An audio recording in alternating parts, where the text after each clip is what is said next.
මේ අර්බුදය මා විසින් නිර්මාණය කළ එකක්. අද තිබෙන ගැටලු වලට මුල මම ඒ ගැන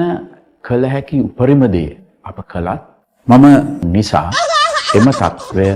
තව දුරටත් පවතින බව මා දන්නවා.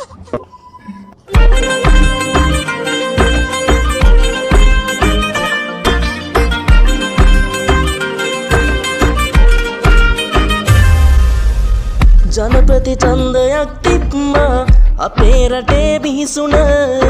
ඒකෙන් මට වරම් ලැබුණා පෙන්වන්නට මගේ වැඩ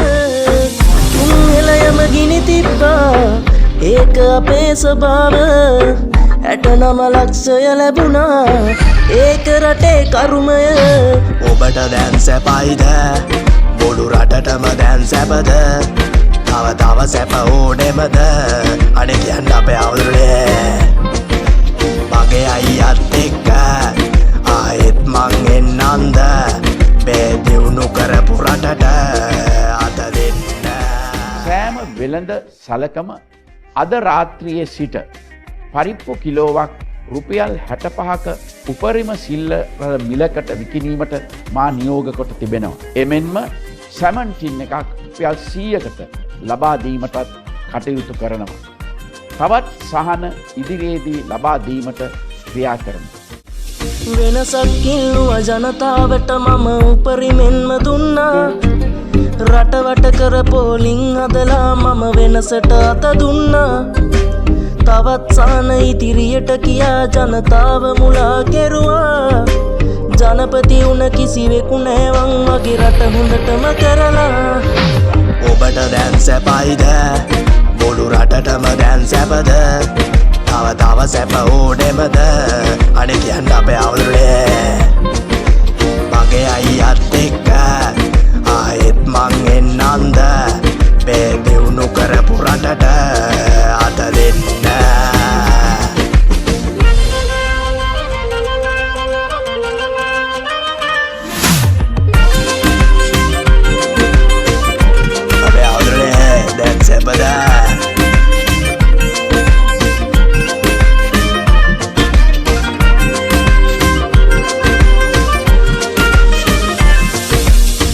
ටික කලකින් නොයන්න එපා ලංකාව කොහෙද කියලා ඔන්න කිව්වා මම අහන්න එපා මේ මමත් පැනලා යනවා 69 ලක්ෂය දුන්න මනාපෙන් මෙහෙමත් නෙයි කියලා දෙන්න කලින් හිතුවා නම් සත්තයි වෙන්නේ මෙහෙම සදා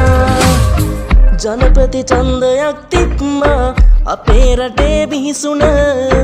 ඒකෙන් මට වරම් ලැබුණා පෙන්වන්නට මගේ වැඩ තුන්වෙලයම ගිනි තිබ්බා ඒක අපේ ස්වභාව 69 ලක්ෂය ලැබුණා ඒක රටේ කරුමය ඔබට දැන් සැපයිද මුළු රටටම දැන් සැපද තව සැප ඕනෙමද අනේ කියන්න අපේ අවුරුනේ මගේ අයියත් එක්ක ආයෙත් මං එන්නන්ද මේ දියුණු කරපු රටට අත දෙන්න ඔබට දැන් සැපයිද මුළු රටටම දැන් සැපද තව සැප ඕනෙමද අනේ කියන්න අපේ අවුරුනේ වෙන්න වෙන්දා මගේ අයියත් එක්ක ආයෙත් මං එන්නන්ද මේ දියුණු කරපු රටට අත දෙන්න ඔබට දැන් සැපයිද ඒක රටේ කරුමය ඔබට දැන් සැපයිද මුළු රටටම දැන් සැපද මා දේශපාලනයට ආවේ ඔබේ ආරාධනය. අනේ කියන්න අපේ ඔබ මා කෙරෙහි අසීමිත විශ්වාසයක් ඇති. මා ඒ විශ්වාසය කඩට කරනවා.